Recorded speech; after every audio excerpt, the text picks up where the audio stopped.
That has to change. Like, that is not a good retail experience. And, for us in general is what can we do to change that? We have to be better. After 200 years in business and with a name well known for motor oil, can this company survive and flourish in a possible EV future? Today, I'm speaking with Chad Brooks, head of dealer development at Valvoline, an international brand that's creating a service-side technology platform for car dealerships. We discuss how car dealers are evolving their service departments to retain more customers, the implications of being acquired by a $7.5 trillion company, yes, that's with a T, battery replacement anxiety affecting used EV sales, and much more. Don't forget to click subscribe so you never miss an episode. What's up, everyone? This is Car Dealership Guy. You're listening to the Car Dealership Guy podcast, which is my effort to give you access to the most unbiased and transparent insights into the car market. But before we dive into the show, this episode is brought to you by CDK Global. CDK Global has been empowering nearly 15,000 dealers with the tools and technology they need to build deeper relationships with customers. Their team is keenly aware of the state of dealership technology, and while many vendors promise seamless experiences between your CRM, DMS, digital retail, and fixed ops, most of these bolt-on solutions tend to break workflows and cause more harm than good. That is why CDK has launched a new dealership experience platform. This new integrated software consists of everything you need to operate a dealership efficiently while delivering an unparalleled experience to your customers. Basically, everything working together, not separate, one system to run your dealership as opposed to 10. CDK developed it with an outside-in approach, listening to dealers every step of the way. You can learn more about CDK's dealership experience platform by visiting cdkglobal.com/DXP or clicking the link in the show notes below. This episode is also brought to you by Valvoline. I'd like to thank Valvoline for coming on as a guest and also supporting this podcast. Chad Brooks on the CDG podcast. Chad, welcome. Excellent. Thank you so much for having me, man. Been a huge fan for quite some time now, and we're really excited to be a part of it. So thank you for having us today. My man, enjoyed linking up at NADA. That was a fun time. Incredible experience, man. Awesome weekend. We had a great turnout. Obviously, you had a great turnout coming out and showing your face for the first time. How was that for you?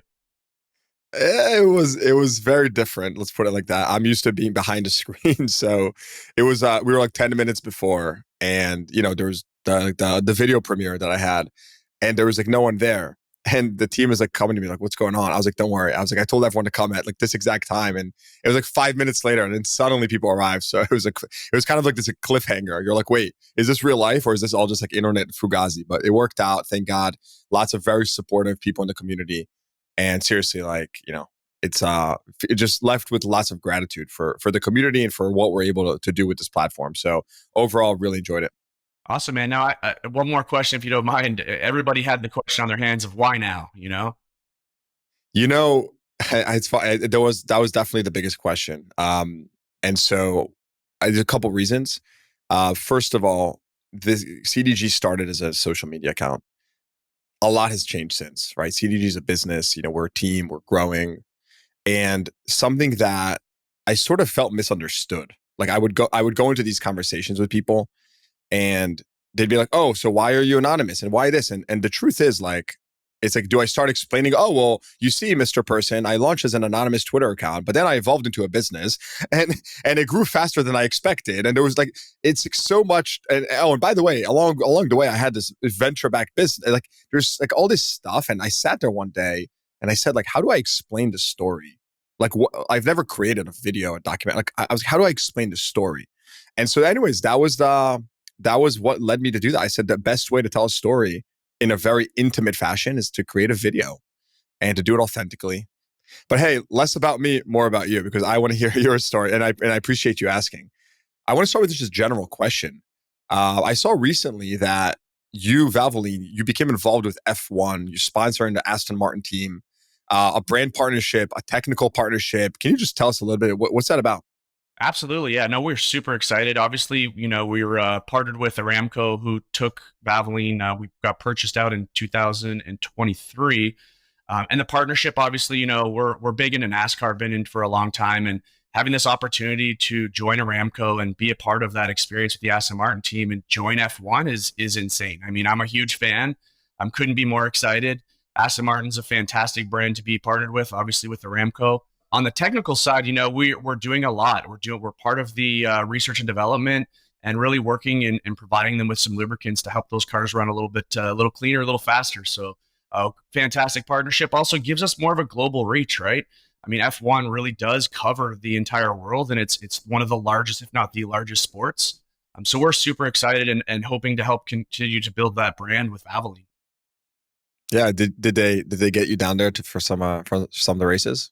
Actually, I was able to attend the race in Las Vegas this past year, and what an incredible experience. I mean, just shutting down downtown Las Vegas was incredible, and having to put on a lot of miles walking, but overall, I thought the experience was incredible. They had so many different items going on, and such a cool experience overall. Everybody we spoke to that was there just had an incredible time, and look forward to hopefully hitting up a couple more tracks this coming year for sure. Love to hear it. Chad, take us back. I want to know a little bit about you, right? You've been at Valvoline, I saw, for almost 2 decades, right? Very, very impressive tenure, which you just don't see too often nowadays. Just start us back with, growing up, like why automotive? How did you even get to this industry? Yeah, great question. So obviously been with Valvoline, almost 19 years. Been an incredible journey. Started in my career actually in Canada. So my father actually grew up in the automotive. I've been around it my entire life. I mean, going back to being 16, driving parts trucks. I did that through college as well, just for some spare side money. Got me through college, and then had an opportunity to join Valvoline in 2005. Was a great experience. I was just a territory business manager in Ontario, then kind of drifted towards the national account side. And in 2014, had an opportunity to move to North Carolina and kind of spearhead and help support the Hendrick account, which was honestly one of the best experiences I've had. I mean, moving countries, obviously, with my family was a little bit stressful at times, but having that opportunity to join and be a part of Hendrick and be a part of that day to day, learning about dealerships in the front and the back end and training side, and that entire process, and even being a part of NASCAR and on the motorsports side was incredible. Tell me more about Hendrick. I mean, that's pretty fascinating. What was that experience like? Like, what were the biggest lessons you gleaned from that experience? Yeah, I think, that gave me an opportunity on the back end to really learn more about dealerships, learning about what technicians' struggles are, and where the business is going, and working with advisors every day and learning what their day to day looks like and how busy they can be in a day, and trying to see what those pain points were, and also helping them grow. I mean, we're as Valvoline in general, we list ourselves as more of a true partner and not a supplier. So being in the trenches day to day with dealerships was a lot of fun and a great journey, and kind of set me on my path towards where I am today. Now take us back. Look, Valvoline is, I believe, a 200-year-old entity, right? It's been around for centuries, clearly. When you think about just the future, right, where the world is headed, and EVs, ICE, just the oil, I mean, all that stuff that's happening in the world right now. How is Valvoline? How's the company reinventing itself? No question. Obviously, everybody understands that EVs are here; they're here to stay, right? I mean, and we're definitely joining forces and getting on board with that. What a lot of people don't realize is we actually are own one of the largest coolant companies on the planet. I mean, we do a ton of OEM business with a lot of different OEMs, as well as supplying on the EV side. So we've definitely developed and have been more strategic on where we're going and what that future has. I think one big step we've had of the last recent year and a half, almost 2 years now, was on the dealership side.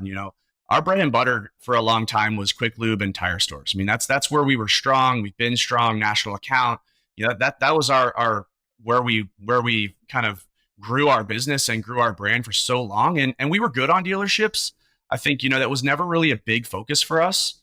And about 2 years ago was when, I was given the opportunity to kind of spearhead and let's dive in and find out what we're missing and where we need to go as a company to continue to build in there. Now I have my own sales team. We have our own sales executives. We have a full team of training staff in the field right now working with dealerships. And we've really developed ourselves to be, not a supplier, but like a true partner, being consultative and going in and working with them, finding pain points. It's been an incredible experience. I mean, that's where I see, obviously the future going is how can we continue to develop programs and build ourselves to be stronger and build a brand and continue to grow, obviously. Yeah, so dig in one level deeper there. Like, what are you doing on the server side? Because that is a transition for what you should just. You're right. Like when you think Valvoline, many times you think, yeah, like quick lube, oil. What are you really doing on that service side? How are you working with dealers? Yeah, absolutely. So Valvoline, we're known as an oil company, right? And we're so much more than that. I mean, we have a full line of, like I mentioned earlier, coolants. We've got a full preventative maintenance line. We've even gone towards, shifting towards customer retention, which is a huge one for the dealership world. So we've got programs driven to help support customer retention, whether that's through some rewards. We've got mailers, we've got text programs. We're really building that section out to be different than just a standard oil company, which everyone thinks who we are. Obviously, we've got intense warranties out there that we can help support, bring that retention back as well. And where we're seeing the shift in dealerships is really towards the customer retention as well as the customer experience. And our team, our field's training staff, and our teams in general, and our executives are trained to be able to go in and help support these dealers and help continue to build that out. And then we have our full programs to help support that on the back end. If you don't know, actually a new area where we've really ventured into is the service lane technology. I mean, who would have thought Valvoline would actually get into in the tech side? So that's been a super exciting venture for us and shift in the business for sure. Yeah. So tell me more about the tech side, right? Not something that you would typically expect an oil company pivoting, or not pivoting, but introducing technology. How is that working out for you, right? What did you introduce? Like, what are you doing with dealers on that side? Yeah, so I mean, originally, with us being a true partner and working with dealers, we're trying to find areas that we need dealerships in general need to improve on. And one area was really just, in regards to advisors. Every single advisor sells a different way, and we're trying to streamline that. So originally, what we were trying to do is just build out a basic menu, something that the advisors could have and create that communication and education with their customer. I think that's what we're missing. Consumers come in with their keys, drop them off. They really don't understand their vehicle there that well. So how can we be better, and how can we better educate them so that they understand their vehicle and understand what services are recommended and potentially need to be performed versus, waiting for the MPI to come back to the multi-point inspection. When you get that list of all the good, bad, and the ugly on that vehicle, why are we selling off of that? We've been doing business the same way for 35, 40 years of just selling off of that multi-point inspection. I mean, we wanted to be a leader. We wanted to change that. We want to change the direction. So we dove in. We said, if we're going to do it, we're going to do it right. And we created a full tech program that is a full service lane technology that actually implements into their current system. So when the car comes in, we're scanning VINs, we're pulling up menus based off of mileage, we're doing walkarounds with the customer. As soon as they get there, we're making recommendations now versus waiting till the end. And that really changes the flow and brings that customer into the conversation. Instead of waiting to just try and sell them stuff, we want them to be able to learn more about their vehicle and what those services mean, and how we can continue to help grow that side of the business. Yeah, and build trust with the customer. It's all about trust. I mean, even on our end, you have to get that customer to trust you, and that helps build that retention. One of our coolest parts, I think, of that system is definitely communication part. So when they come in and they check in, they actually will get a text message that shows where they are in their service interval. So it shows, hey, checked in. Can tell you if the parts are ordered, tell you when the technician sees the vehicle. We're sending them status updates throughout the day, and that prevents them from always wondering, where's my car? And a funny story going into that, coming from a consumer side, you want to talk about experience. My daughter actually has a vehicle that we had serviced. She lives in North Carolina, was actually going to come down to Florida. I was supposed to fly up to drive her back. Unfortunately, the vehicle had a warranty issue. So they called me as I was about to board a flight and said, hey, you can't drive this. Secondly, we can't rent you a car because you're leaving state. So I had to last minute book my daughter to fly home. So her vehicle stayed where she goes to school. Through that process, they had a warranty part. They said probably take about 30 days to get. I, obviously being in the business, know a few other dealers and called around and found a part, as we do. So I actually called the dealership, left the voicemail. Hey, give me a shout back. I think I have a solution. No call back. Called again, no call back. Called for a status update, no call back. They sent me a text message from the original when we dropped the vehicle off. Message there 3 times, no call back. Now we go 3 weeks later, and I get a call saying, voicemail. I was actually flying that day. I get a voicemail saying, hey, your vehicle's ready. The day of, I called the same thing. Hey, just wanted to follow up. Like, when can my daughter come pick up the vehicle? No call back. I mean, the experience, unfortunately, was how it is, right? You call and leave voicemails, and they're busy. They're living that life being in a very busy world. And unfortunately, I never received a call back. To this day, I still haven't received a call back. Now, she did get her vehicle back, so everything is good there. But I mean, that has to change. Like, that is not a good retail experience. And, for us in general is what can we do to change that? We have to be better as a whole group, especially if we want to be more involved into the retail side. And that's what we've done is we built programs around that to clean up communication and really like help support that customer journey and build that trust and build that retention. I think we'd all agree that service definitely that picking up phones and service has historically been a big challenge for the industry. And you're right, people are busy, so it's not out of obviously bad intent. It's always like a staffing thing. Like you, what's your insight into the biggest opportunities for service revenue, just for the service side of the business? Look, the industry is. We know that we're heading into a time period with more new car inventory, which is going to lead to margins compressing on the new side. We're already seeing that, but it's only going to accelerate. Used is staying pretty strong because of the fact that we still have relatively historically low supply and new leases that over the last 3 years, there was much fewer leases or new leases put on the streets, which has led to a situation now where for the next year and a half, we're going to have this sort of lease return cliff that the industry needs to grapple with. So these are the two things. But talk to me about service now, right? Where are you seeing the biggest opportunities on the service side? Yeah, I mean, working with owners and GMs, and service directors, we have that conversation almost on the daily of, what are we seeing? What can we do to help that? I think what we're seeing is, when you talk about a shift, where the preventive maintenance side, I think, cars aren't breaking down like they used to, right? You don't get a lot of the services coming in or mostly oil changes. How do we build transparency from the beginning to the end on the customer side, right? How do we build trust and loyalty? Back, we rely so much on the technician making that recommendation. And a lot of them sometimes, they don't make those recommendations. They look at some things and see that, hey, this is good to go. When in reality, why are we waiting for stuff, fluid specifically, to be dead, to be dark? You're pulling it out and it's dark, it's already gone. How do we change that? And, Valvoline has built a program where we actually have a warranty built in that if they do the service interval, really every 30,000 miles, they're covered under those components. So how do we build that at the front end to help educate customers that, hey, listen, if you do this service and you're keeping this vehicle, we will provide you a warranty that if anything does happen, we're going to back that. And that's a huge opportunity is being able to, like we said earlier, being able to build that at the front of the house versus waiting for that MPI.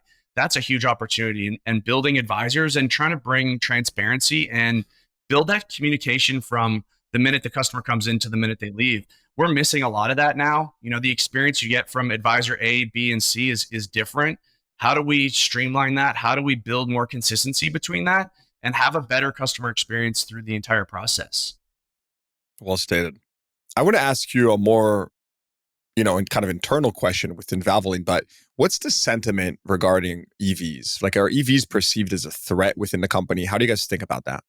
Believe it or not, we don't actually. We know it's coming. I mean, there's no hiding around that. I think, that's where we're learning to develop more products to be supportive of the EVs, especially on the coolant side. Like I mentioned, we're a global product for coolants. We're doing a lot of OEM factory fill for EVs as well. A lot of research and development. I think transitioning into service lane technology, like we're building programs as we continue to develop them out. But I mean, we also are involved in other businesses, right? I mean, from the commercial side to industrial side, to heavy duty side. I mean, we're a very big company. So just that little bit, if you want to call it retail side for the oil business, as it continues to shift and downfall, we're prepared. I mean, we're not afraid. We know it's coming and we're supporting it, right? Tell me more, like when it comes to your dealer interactions and dealers transitioning to servicing EVs.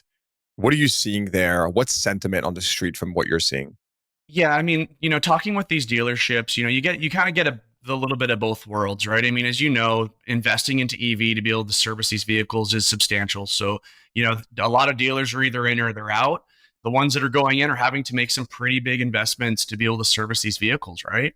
You see a lot of them starting to transition through that. I think as of recent, you see that more now than we probably did a year or two ago. Tesla took off and has just made a massive impact on the industry.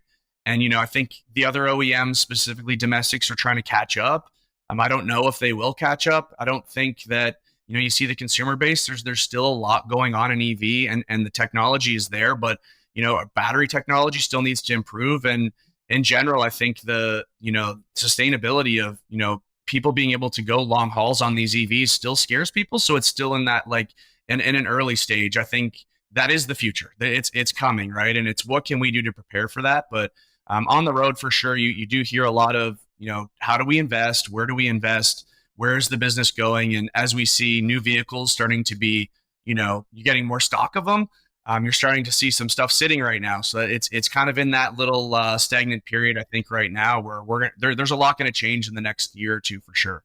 On the used car side, like a lot of this is really never talked about, but are people willing in 5 years to buy a used Tesla that maybe that battery power isn't what it used to be? Are they going to be willing to invest in putting new batteries in these? I think if we until we see a true decrease in the battery cost of replacement, I think we could see a struggle coming. But I think technology is changing, right? These batteries are going to be that are coming out are going to be lighter, they're going to be faster, they're going to be easier to swap out. But that's definitely the future. Yeah, I think on my end, like I've seen some frustration just with more so on like practically speaking on the cost of investment. If you look at like Chevy dealers, right? These big investments followed by Chevy GM then stating very recently that they're going to, reassess their EV strategy, go more hybrid. So it's sort of like bittersweet in the sense that it's like, well, I've been investing in preparation of this, but now we're kind of a change in strategy, which is likely good for sales in the short term, but I've already put some money behind it. So it's a bit of a weird situation. Yeah, and if you look at Toyota, I mean, Toyota's, they're the leading charge in hybrid, right? I mean, they can't, they're still on a wait list in some dealerships trying to get hybrids to come in. So, you see that mixed approach and see Toyota as a powerhouse really shifting and standing their ground on that. That's really where I think the future will go. But like I said, the technology with EV is incredible. I mean, the inside of these cars and what they've been able to do in such a short period of time is awesome, and I do believe it's here to stay. Yeah, and you're right on the Toyota front. I've just long been a fan of the way they operate. I have no incentive to do that. I mean, I have no relationship to Toyota indirectly or directly, but I think just their prudence and the way they operate is just very strategic. I had Doug Euro, president of Longo Toyota, on the podcast, and he was talking about how they still have like 6,500 or so deposits on vehicles. At peak, pandemic times, they had like 15,000. So it's just remarkable the demand for that product and how well it's doing. Absolutely. No, that was a great podcast, by the way. My man. I don't think many people would know this. I didn't know this, but Valvoline, you were purchased by Aramco, right? The most valuable company in the world. For anyone that is likes big numbers, $7.5 trillion market cap as of this recording. So pretty remarkable. Tell us just about why this happened. What are the opportunities? What are they looking to do with you? Like, what's next for the company?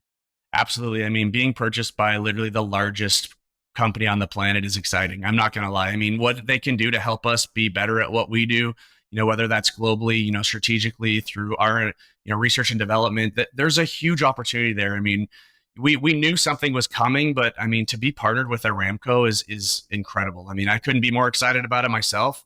Them being able to step in and really help us become the brand that we are now, but the brand that we can be in the future. I know they've got some massive goals for us, utilizing us as a global product, being around for 200 years. We've got the name, we've got the brand, they're going to use us and strategize to be able to help build their brand out as well. And put them, at a different level. And they want Valvoline to be the number one in the world. And I know that strategically we will be. I mean, there's no question about it. They've got the plan, they've got the goals, they've got the infrastructure. We're excited. I'm excited. Like I've been with Valvoline a long time to be able to have that type of excitement. You better be excited. You've been there for almost 2 decades. If you weren't excited, I'd be concerned for you. Yeah. No, it's awesome. It's a great thing to have. I mean, being able to be backed by, once again, the largest chemical and oil company on the planet is insane. So we're super excited. And the main reason they purchased was really for the brand. I mean, having Valvoline as that brand logo, that red, white, and blue, we're known across the globe. There's some areas where we're not so popular, but that's where they're going to help support us to get us to that next level for sure. Well stated, my friend. I'm rooting for you. Keep pushing the industry for better. It's really, really cool to see. And this was a really great conversation, Chad. So thank you, man. If anyone wants to learn more, we're going to throw up the link in the show notes below, so you can learn more about everything that Chad is working on, Valvoline, all the different services and the technology. So Chad, thanks for coming on. This was great. Absolutely, man. Thank you so much for your time. It's been a pleasure. All right. Hope you enjoyed that episode. Please give the podcast a rating, consider subscribing to the show, and check the show notes for links to what we talked about. Thanks for tuning in. I'll see you guys next time.